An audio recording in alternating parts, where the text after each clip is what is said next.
මස්ථානේ කරුණා කෙරුවා පේවි මුනි සිරිපාදේ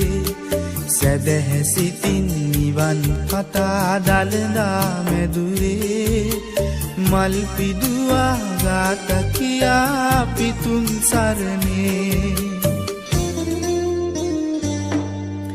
බුදුන් දැක නිවන් දකින්න මේ සංසාරේ